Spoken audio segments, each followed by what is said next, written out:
የሚደነቅ ብርሃን እናውጣለን። በ5 ዓመት ጴንጤ ይጠፋል ብለዋል። እኔ ደግሞ እንዲላሉ በ10 ዓመት ጴንጤ 100 ሚሊዮን ይገባል። እመጣለሁ ኢትዮጵያ ከፈለክ ከሰሰኝ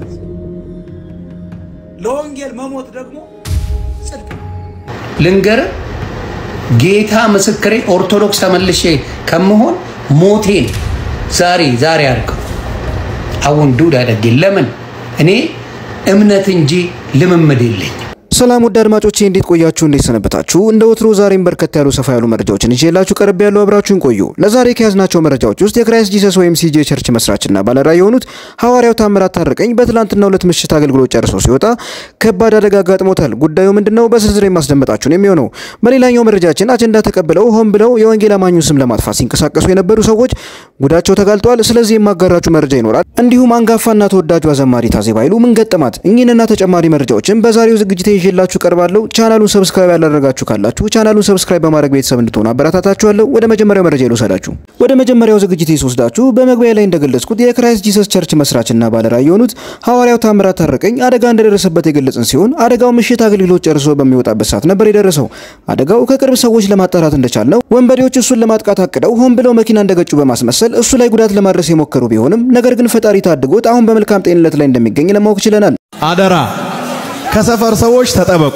እንደምታውቁት ለወራት ያክል ከዚህ በፊት ከወንጌል አማኙ ካውንስል ጋር ግብግብ ውስጥ የነበረው ነብዩ ጩፋ ሰሞኑን ወደ አውሮፓ ተጉዞ በትዕቢት ንግግር ተወጥሮ ያስተላለፈው መልእክት ብዙዎችን አስቆጥቷል። ከሰሞኑን ደግሞ ደጋግሞ ራሱን ንስር ካውንስሉን ዶሮ እያለ በጎረምሳ ትዕቢት ተነፍቶ መንፈሳዊ ቅርና ዓለማዊ ሰው እንኳን በማይለው ወፈፌ የትንቢት ቃል ተወጥሮ ተደጋጋሚ ነውረኛ መልእክት ማስተላለፉን ተያይዞታል።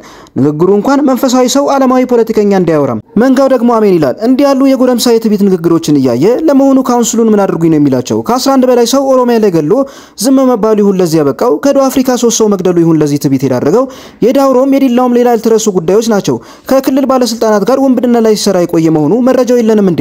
በሲዳማ ክልል ላይ የቅርብ ጓደኛውና ሸሪኩ ከሆነው በቅርቡ በፖሊስ ቁጥጥር ስር የዋለው አለማየሁ ከተባለው ግለሰብ ጋር ተስማምቶ ሲሰሩ የነበረው ሌላ 4 ሚሊዮን ብር የተከፋፈሉበት ጉዳይ መረጃው አለን። በቅርቡ የምናጋራችሁ ነው የሚሆነው። ንስር መሆናችሁን ካወቁ በኋላ ዶሮ ሆናችሁ እንድትቀሩ ክንፋችሁን ለመከርከም ለሚመጡ ሰዎች ካጥሩ ውጪ በሩን ብሎክ አርጉት። መጽሐፍ ቅዱስ በምሳሌ ምዕራፍ 23 ቁጥር 7 ላይ በልቡ እንዳሰበ እንዲሁ ነውና ይላል። እኔ የማስበው ነኝ። ከመልእክቴ ስር ገብታችሁ ኮሜንት ላይ እኔ የማስበው ነኝ ብላችሁ ጻፉ። እኔ የመጨረሻው ዘመን ስደት ይበዛል ብቻ ሳይሆን የሚያሳስበኝ ስደትን መቋቋም የማይችል ጡንቻ ቢስ የሆነ ክርስቲያን ማፍራታችን ነው። በራሱ ጉዳይ ላይ ተተበተበ ነገ ጧት ምን እበላለሁ ብቻ የሚያስጨንቀው አለባበስ የሚያስጨንቀው በባንክ ያለኝ ብር ስንት ይወጣዛልኝ ይሆን ምናምን ይሄ ማይተመቸኮ ነው ለአውሬው። በጣም የተልፈሰፈሰ በትንሹ የሚያኮርፍ ትንሽዬ ነገር የሚያስቆርፈው ትንሽዬ ነገር ኤክሳይት የሚያደርገው በጭብጨባና በሞቅታ የሚኖር ያዛው ልቀቀው የሚባል ሞቅ አርገው በሚል ብቻ የሚያዝ ሞቅታው ሲቀዘቅዝ አብሮ የሚቀዘቅዝ እንደ ፈንድሻ አይነት ነገር የሆነ ሙሉ የሚመስል ግን ስትይዘው ባዶ የሆነ በጣም የተልፈሰፈሰ በጣም የተልቆሰቆሰ ራስ ወዳድ የሆነ ማይጸልይ ማይመሰክር ማይተጋ ቸርች ለመምጣት ሚሊዮን ጊዜ የሚለመን ለማገልገል ስንት መከራ የሚበላ የመጨረሻው ዘመን ስደት ስለሚበዛ የመጨረሻው ዘመን አይነት ጠንካራ ክርስቲያኖችን ወንድሞች ናቶች የጸና ምን ማለት ነው? የጸና ይሰበካል፣ ወንጌል ይሰበካል። ደቀ መዛሙርቱ እንዴት ይኑሩ? ይጽኑ። እስከ መጨረሻ የሚጸና እርሱ ይድናል። ምን ያደርጋሉ? የመንግስት ወንጌል ይሰበካል። መጽናት ማለት ኦን ዘ ኦፌንሲቭ፣ መጽናት ማለት መስበክ፣ መጽናት ማለት ማገልገል፣ መጽናት ማለት መናገር፣ መጽናት ማለት ለእግዚአብሔር መቆም፣ መጽናት ማለት ፓሽኔት መሆን፣ መጽናት ማለት ቫይብራንት የሆነ ክርስትና፣ መጽናት ማለት በክርስቶስ ፍቅር መጋጋል። እሱ ነው ክርስትና ማለት፣ እሱ ነው መጽናት ማለት። የመጨረሻው ዘመን ምልክት ምን አይነት ነው? የመጨረሻው ዘመን ምልክት ስደትና መከራና ጭንቀትና ስደት መብዛት ነው።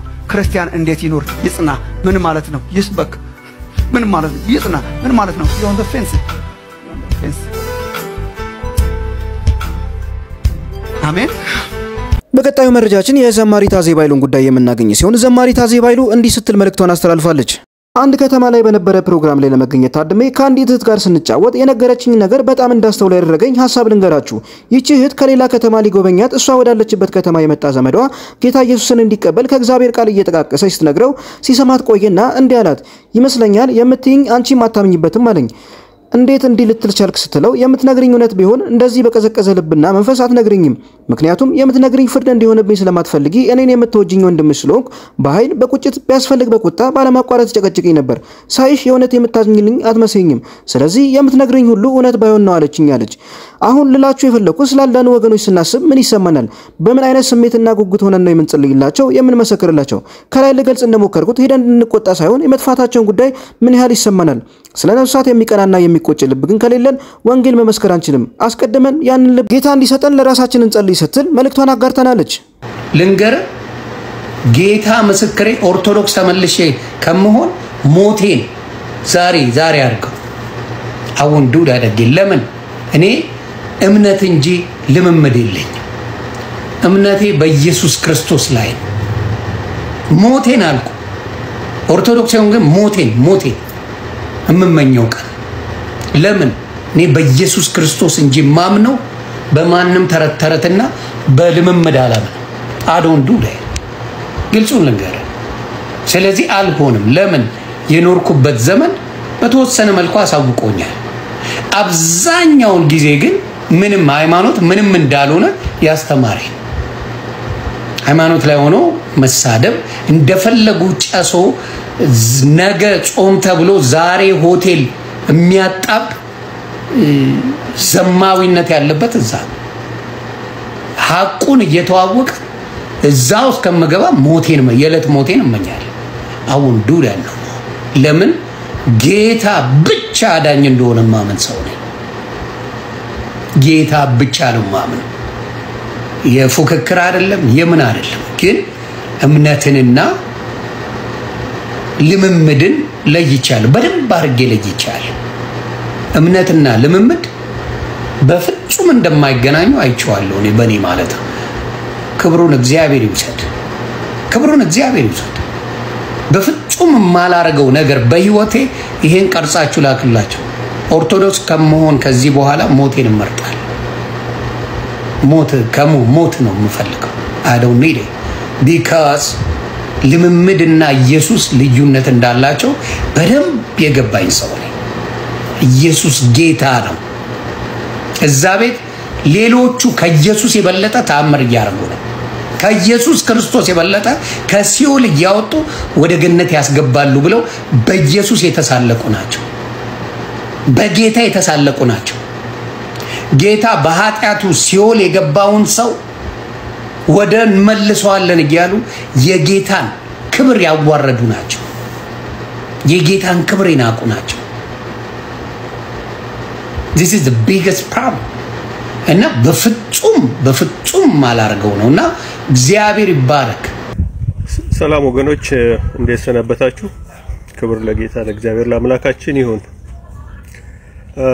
ከ3 ቀን በፊት ተናገር እውነቱን በሚል የቲክቶክ ቻናል የሚያስተምረውና የሚሰብከው ኤርሚያስ አበበ የሚባለው ሰው እሱ ክፍል ውስጥ በአጋጣሚ ገብቼ የገጠመኝን ነገር በተመለከተ ፖስት አድርጌ ነበር መልእክት እና ለዛ መልእክት ያገኘሁት ሪስፖንስ እጅግ በጣም ከጠበቁት በላይ በጣም የሚገርም ነው። በሁለት ቀን ውስጥ ከ40,000 ሰው በላይ ተመልክቶታል። የቁጥሩ ብዛት አይደለም ዋና የገረመኝ ግን ያንን መልእክት ሰምተው በኮሜንት ሪስፖንድ ያደረጉ በግል ደግሞ ለኔ ኢንቦክስ ሜሴጅ ላኩልኝ ሰዎችን ስመለከት ያ ነገር በርግጥ ለናገረው ይገባ የነበረ እንደሆነ ማረጋገጫ ሆኖልኛል። ቢያንስ ከ98% በላይ የሚሆነው የተመለከተው ሰው እኔ ባቀረብኩት ሐሳብ ላይ ይህ ሰው የሚናገርበት መንፈስ ጤናማ እንዳልሆነ፣ ስድብ እንደሚያበዛ፣ እርግማን እንደሚያበዛ፣ ንቀት፣ ጥላቻ እንዳለበት፣ በፉክክር መንፈስ እንደሆነ የሚናገረው እነሱም ከኔ ጋር ተስማምተዋል። እንዲያውም ብዙዎቹ በመገረም አንተ አታቆም እንዲሁ እኮ ነው የሚያደርገው፣ በቃ በፍጹም ሰው አይሰማም፣ ሲሳደብ ነው የሚውለው ያሉኝ ብዙ ናቸው። ምናልባት 1% የሚሆኑት ናቸው ማለት ለምን እንደዚህ አልከው እንደዚህ ነው እሱ ኦርቶዶክሶች ብዙዎቹን ወደ ጌታ አምጥተዋል ምናምን ያሉኝም ሰዎች አሉ። እዚህ ላይ አንድ ነገር ግልጽ ማድረግ እፈልጋለሁ። ያንን ቪዲዮ በደንብ አድርጋችሁ በሙሉ ተመልክታችሁት ከሆነ ይሄንን ሰው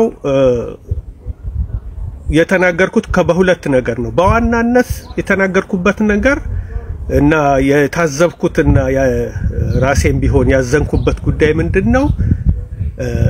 እንዴት አድርጎ መልእክቱን ለሰዎች እንደሚያቀርብ ነው። ለሰዎች ያለውን አቲቲዩድ በተመለከተ ነው ብዙ ችግር ያየሁበት። ኦኬ በሁለተኛ ደረጃ ነው ትምህርቱን በተመለከተ የተቸውት። በዛ ቀን ማለት ነው በዛን ቀን ይናገርበት የነበረው ትምህርት ትክክለኛ በእግዚአብሔር ቃል የተደገፈ ትምህርት እንዳልሆነ አምናለሁኝ። እኔ ካስፈለገም ያንን ዲፈንድ ማድረግ እንደምችል ተናግሬያለሁ። ሰው እሱ ብቻ አይደለም የስህተት ትምህርት የሚያስተምረው ማለት የሚያስተምረው ሁሉ ስህተት ነው ለማለት አልችልም። ምክንያቱም የሚያስተምረውን ሁሉ ሰምቼ አላውቅም። ግን የሚያስተምርበት መንፈስ ሰዎችን ከስተታቸው ለመመለስ ወይም ለማቀናት የሚረዳ ሳይሆን የበለጠ ሰዎችን እልህኛ የሚያደርግ ሰዎችን የሚያርቅ እንጂ የሚያቀርብ እንዳልሆነ ነው። ይሄም ደግሞ እኔ ብቻ ሳልሆን እንደነገርኳችሁ ከ98% በላይ የሆኑ ሰዎች በዚህ ይስማማሉ። ኦርቶዶክሶች ብቻ እንዳይመስሏችሁ። ኦርቶዶክሶች ያልሆኑ የወንጌላውያን አማኞች በግል ምንድነው ያሉኝ አብዛኛዎቹ ካሁን በፊት ልንመክረው ሞከረን፣ ታው እንደዚህ አይነት አይደለም በፍቅር ተናገር ለምን ተሳደባለህ ስንለው ሰድቦ አባረረን ብሎክ አደረገን ያሉኝ ብዙዎች ናቸው። እና አይሰማህም እንዲያውም ይሰድብሃል አሁን አንተንም አሉ። ለብዙዎቹ ያልኳቸው ምንድነው እኔ ይስደበኝ እኔን ስለሰደበኝ አይደለም። መሳደብ ከሆነ የተጠራበት ጥሪ ይሳደብ። ያን ለተም እኔን ስላሰደበኝ አይደለም እኮ የተናገርኩት። እኔን የሰደበኝ ነገር የለም ያን ለት እኔን በግል አልተናገረኝም እኮ።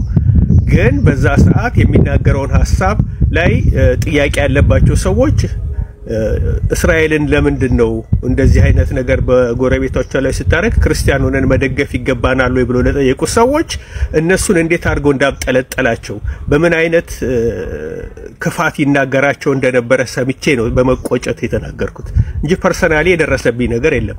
ምናልባት ያ ቪዲዮ ከዛ በኋላ ደርሶት ምናልባት እንትን ብሎ ተሳድቦ ሊሆን ይችላል። እሱ እኔን ይስደበኝ፣ እሱ አይጨንቀኝም። እኔ ቆዳዬ እንትን ነው ጠንካራ ነው። እውነትን በእውነት ለቆምኩበት ነገር የፈለገ ነገር መቀበል ይችላል። ኖ ፕሮብለም። እና ያ ነው ማለት ነው። እና እግዚአብሔር አብዝቶ ይባርካችሁ። ሪስፖንድ ያደረጋችሁ በሙሉ ጌታ አብዝቶ ይባርካችሁ። በዚህ ነገር ላይ የተናገርኩት ነገር እውነት እንደሆነ በትክክል እንደሆነ አጽንታችሁልኛልና ላመሰግናችሁ ወዳለሁኝ። ተቃውማችሁም የጻፋችሁም እንደዚህ ነው ያላችሁኝም እናንተም እግዚአብሔር ይባርካችሁ። ሁሉም አስተያየት መስጠቱ ኢምፖርታንት ስለሆነ ማለት ነው። እና ሌላው ደግሞ አንድ የተረዳሁት ነገር ቀለሜ ለምን ትለዋለህ አሉኝ። እንዴ ቀለሜ ስርሙ አይደለም ወይ? እዚሁ እኔ ቲክቶክ ላይ ቀለሜ ወርቅ አይተንፍሱ ነው የሚባለው ብለው መልእክት የነገሩኝ ልጆች አሉ ከሀገር ቤት ከመውጣቱ በፊት። አይ እሱ ቀለሜ መባል አይወድም የሚፈልገው ኤርሚያስ ነው። ጥሩ ኤርሚያስ ተብሎ መጠራት ከሆነ የሚፈልገው ቀለሜ ሲባል የማይወድ ከሆነ ካሁን በኋላ ኤርሚያስ የሚለውን ስም ተጠቀማለሁ ለሱ። ምክንያቱም አንድ ሰው በዚህ ስሜ ጥሩኝ ካለ ያንን ስሙን ማክበር ተገቢ ስለሆነ ማለት ነው። እና ኤርሚያስ አሁንም ቢሆን እንደ ወንድም የምመክረው እርግጠኛ ነኝ አይሰማም። አይ ኖ የሚሰማ አይነት ሰው እንዳልሆነ ያስታውቃል። ግን you never know። ግን ከእግዚአብሔር ቃል አንዳንድ ነገር አነብለታለሁ። አሁን ለሱም እንደሱ አይነት ሰዎችና በተለይ የሱ ደጋፊዎች ሆነው ለሚከራከሩለት ምን ይላል? ለጢሞቴዎስ በጻፈለት መልእክት ላይ ሐዋርያው ጳውሎስ በእምነትህና በተከተልከው መልካም ትምህርት ቃል የምትመገብ የኢየሱስ ክርስቶስ መልካም አገልጋይ ትሆናለህ። ነገር ግን ለዚህ ዓለም ከሚመች የአሮጊቶች ሴቶች ጨዋታ ከሚመስለው ተረት ራቅ ይለዋል። ሌላ ቦታ ደግሞ በቃልና በኑሮ በፍቅርም በእምነትም በንጽህናም ለሚያምኑቱ ምሳሌ ሁን ይለዋል። እዛው ደግሞ ምዕራፍ 6 ላይ ቁጥር 20 ላይ በውሸት ዕውቀት ከተባለ ለዓለም ከሚመች ከከንቱ መለፍለፍና መከራከር እየራቅህ የተሰጠህን አደራ ጠብቅ። ይህ ዕውቀት አለን ብለው አንዳንዶች ስለ እምነት ስተዋልና ይለዋል የእግዚአብሔር ቃል። ሌላ ደግሞ ሁለተኛ ጢሞቴዎስ ላይ የእውነትን ቃል በቅንነት የሚናገር የማያሳፍርም ሰራተኛ ሆነህ የተፈተነውን ራስህን ለእግዚአብሔር ልታቀርብ ትጋ። ነገር ግን ለዓለም ከሚመች ከከንቱ መለፍለፍ ራቅ ይለዋል። እንቀጥል። ሁለተኛ ጢሞቴዎስ ምዕራፍ 2 ላይ ደግሞ ነገር ግን ጠብን እንደሚያመጣ አውቀህ ከሰነፎችና ካልተማሩ ምርመራ ራቅ። የጌታ ባሪያ ለሰው ሁሉ ገር፣ ለማስተማር የሚበቃ ለትዕግስትም የሚጸና ሊሆን እንጂ ሊጣላ አይገባውም ይላል። ይህንን ልድገመው። የጌታ ባሪያ ለሰው ሁሉ ገር፣ አያችሁ፣ ለሰው ሁሉ ገር፣ ለሚቀበሉት ብቻ አይደለም። የሚቃወሙትም ሰዎች ቢኖሩ ትምህርትህ ልክ አይደለም የሚሉትም ቢሆኑ ለነሱ ሁሉ ገር ሊሆን ይገባል። ለማስተማር የሚበቃ መሆን አለበት። በቂ ዕውቀት ሊኖረው ይገባል። በትዕግስት የሚጸና ሊሆን እንጂ ሊጣላ አይገባውም ይላል። እኔ ግን ሪስፖንድ ካደረጉት ሰዎች 99% የሚሆኑት ግን በዚህ ሰው አገልግሎት ያዘኑ፣ ኦኬ፣ በጣም ኔጌቲቭ የሆነ አመለካከት ያላቸው፣ እርግጠኛ ነኝ ትምህርቱ እነሱ የሚያምኑትን ነገር ስለሚቃወም ሳይሆን ስለሚሳደብ ነው በእሱን የሚጸየፉት። ያቺ ማንም ሰው ከሱ ጋራ የማይመስል በአመለካከት ሰው ሲመጣ በፍቅርና በቅንነት ከቀረበው ይሄ ሰው ትምህርቱን እንኳን ባይቀበል ሰውየውን ግን አይጸየፈውም፣ አይጠላውም፣ እንዲያውም ያከብረዋል። እኔ ብዙ ሰዎች ወንጌላውያን አገልጋዮችን፣ ኦርቶዶክሶች እግዚአብሔር ይባርክ አንተ በሰላም በፍቅር ነው የምታስተምረው ብለው ሲሉ ሰምቻለሁ። እና ስለዚህ ምንድነው ይሄ ጥላቻና ክፋት ሰውን ወደ እግዚአብሔር አያመጣም።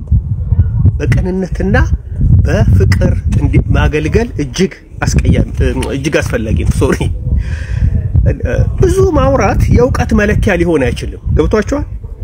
ብዙ ስላወራ አንድ ሰው ዕውቀት አለው ይመስለዋል። የኛ ሰው አይደለም፣ እንዲያውም የተገላቢጦሽ ነው። የሚያውቁ ሰዎች ብዙ ጊዜ ለመናገር አይቸኩሉ፣ ረጋ ያሉ ናቸው። ኦኬ፣ ልክ ይሄ ለምሳሌ ባዶ በርሜል ስትመቱት ይጮሃል፣ በጣም ድምጹ የጎላ ነው። ውሃ ግን እየሞላችሁ በመጣችሁ ቁጥር ድምጹ እየቀነሰ ይሄዳል። እስካፉ ድረስ ጢም ብሎ የሞላ በርሜል ብትመቱት ድምጽ የለው። ዕውቀትም እንዲህ ነው። ዕውቀት ያላቸው እውነተኛ ዕውቀት ያላቸው ሰዎች ለመናገር አይቸኩሉ፣ ረጋ ያሉ ናቸው። ሰው ትዕግስት አላቸው። ሁሉ ጊዜ መናገር ያለባቸው አይመስላቸውም። ራሳቸውን ዲፈንድ ለማድረግ አይሮጡም። እውነትን ዲፈንድ ለማድረግ ነው የሚፈልጉት። ኦኬ፣ ስለዚህ እግዚአብሔር ሁላችሁን የሚባርክ። አጭር ነው አሁኑ። ነገር ግን አንዳንዶቹም በሰጣችሁን አስተያየት መሰረት ብቻል በሳምንት አንድ ቀን ላይቭ እየወጣሁኝ አንዳንድ ነገሮችን ከናንተ ጋር እካፈላለሁኝ። ከዚህ በተረፈ የኔ የቲክቶክ እና የፌስቡክ ቻናል ላይ ትምህርቶችን ለጥፋለሁ። ስለዚህ የሱን ሊንክ እኔ ባዮ ውስጥ ገብታችሁ ማግኘት ትችላላችሁ። አስተያየታችሁን ጻፉልኝ። ጌታ አብዝቶ ይባርካችሁ። ይሄንን መልእክት ደግሞ ለኤርሚያስ አበበ ተናገር እውነቱን እንደገና አድርሱልኝ። ጌታ አብዝቶ ይባርካችሁ። በሌላ ቪዲዮ እስከምንገናኝ ድረስ ታንኪዩ።